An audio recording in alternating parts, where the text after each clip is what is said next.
حضور صلی اللہ علیہ وسلم کے پاس ایک مہمان آ گئے رات کے وقت میں. جب وہ آئے تو حضور نے پوچھا کھانا کھانا ہے؟ تم نے کہا کھانا ہے. جھوٹ اور بھوک کو جمع کرنا منع ہے. کہا جی کھانا ہے. تو حضور صلی اللہ علیہ وسلم نے فرمایا ازواج مطہرات کے گھروں میں پتہ کرو کچھ ہے. حضرت ام سلمہ کے گھر میں پتہ کیا تو کہا یا رسول اللہ 4 دن سے روٹی نہیں پکی. حضرت زینب سے پوچھا تو کہا حضور کئی دن سے چولہا ہی نہیں جلایا. حضرت عائشہ صدیقہ، حضرت میمونہ، حضرت سودا، تمام گھروں سے بظاہر یہ 2 جہاں کے شاہ ہیں پر پاس کچھ رکھتے نہیں. 2 جہاں کی نعمتیں ہیں ان کے خالی ہاتھ میں. ہر چیز ہے پر فقر اختیاری ہے. کوئی شے نہ ملی تو نبی پاک صلی اللہ علیہ وسلم نے مسجد میں اعلان کیا، فرمایا کون ہے جو میرے مہمان کو روٹی کھلائے. ان لفظوں کا حسن کوئی حسن والا ہی سمجھ سکتا ہے. فرمایا کون ہے جو میرے مہمان کو کھانا کھلائے. تو ایک صحابی لے گئے اور اٹھے وہ صحابی جو صحابہ میں غریب تھے، ایک انصاری جو غریب آدمی تھے. بہت زیادہ امیر آدمی اللہ کی راہ میں خرچ نہیں کر پاتا، اس کے لیے مشکل ہو جاتا ہے. اس کے لیے بہت امیر آدمی جو ہوتا ہے نا، وہ جتنا زیادہ امیر ہوتا ہے نا اتنی دیوار اس کے گرد کھڑی ہو جاتی ہے پیسوں کی، مشکل ہو جاتا ہے اس کے لیے. غریب آدمی کھڑے ہوئے. اگرچہ میرے محبوب کے غلاموں میں جو بڑے امیر تھے وہ بھی خرچ کرنے میں بڑے آگے تھے.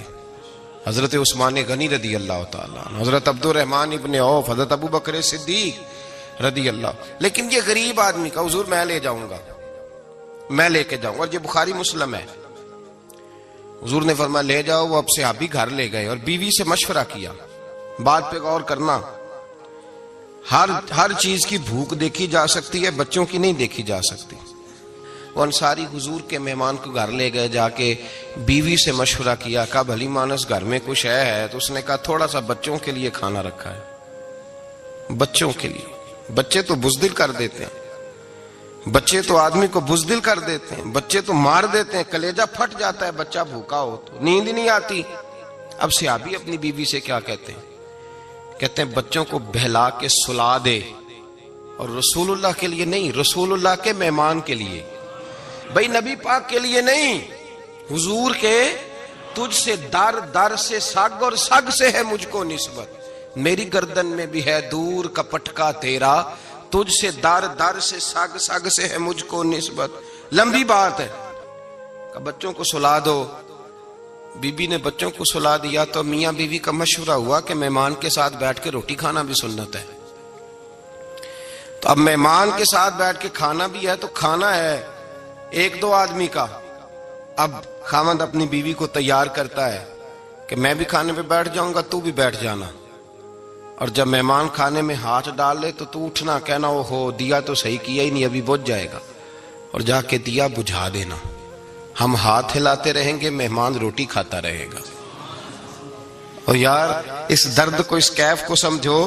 گھر میں بچے بھی بھوکے، بچوں کی ماں بھی بھوکی، بچوں کا باپ بھی بھوکا. دسترخوان پہ روٹی لگ گئی، روٹیاں چون ڈالی. بی بی اٹھی کہنے لگی او ہو چراغ تو صحیح کیا ہی نہیں، یہ تو بجھ جائے گا. حوصلے مند بی بی جس نے بچے بھوکے سلا دیے. وہ بھوکے سوئے ہوئے بچوں کی بھوکی اماں اٹھی اور اپنے خاوند کی تابع داری میں اٹھی. میں گڈی تے ہتھ ڈور سجن دے، وہ جنج رکھے اونج رہنا ہے. اٹھی اور اس نے نہ دیا ٹھیک کرنے کے بہانے بجھا دیا. مہمان روٹی کھاتا رہا اور رسول اللہ کے نوکر قربانی دیتے رہے. وہ روٹی کھا کے سیر ہو کے بستر بچھایا تو سو گیا. یہ میاں بیوی ساری رات بچوں کی طرف دیکھتے رہے اور غور کرتے رہے اور راضی رہے کہ ہم نے حضور کا فریضہ نبھایا ہے.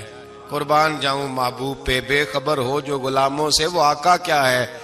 وہ صحابہ وہ اگر قربانیاں دیتے تھے تو جو اعزاز ملتا تھا وہ بھی بڑا شان والا ہے. صحابی کہتے ہیں میں فجر کی نماز پڑھنے مسجد آیا، پہلا قدم رکھا تو میرے کریم بولے. حضور نے فرمایا رات جو تو نے اور تیری بیوی نے عمل کیا ہے خدا کو بھی بڑا پسند آیا ہے، محمد مصطفیٰ کو بھی بڑا پسند ہے. اور پھر ایک لفظ اور ہے حدیث میں، ایک روایت میں کچھ جملے اور بھی ہیں. حضور نے فرمایا جب تو اور تیری بیوی رات مہمان کے ساتھ ایثار کر رہے تھے نا تو عرش کا مالک تمہیں مسکرا مسکرا کے دیکھ رہا تھا. رب تمہیں دیکھ کے مسکرا رہا تھا، رب تمہیں دیکھ کے مسکرا، تر دامنی پہ شیخ ہماری نہ جائیے، ہم دامن نچوڑ دیں تو فرشتے وضو کریں۔ پر میں وہ مسکرا رہا تھا کہ میرے بندے میرے رسول کی رضا کے لیے کیا کر رہے ہیں۔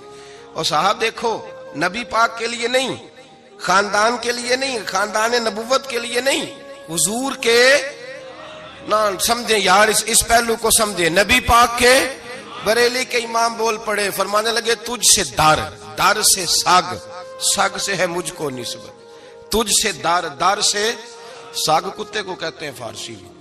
فرماتے محبوب تیرا دروازہ اور دروازے پہ کتا، اور کتے کے پاس میں بیٹھا ہوں، چلو کتے کے پاس تو بیٹھا ہوں نا، میری گردن میں بھی کوئی تو پٹکا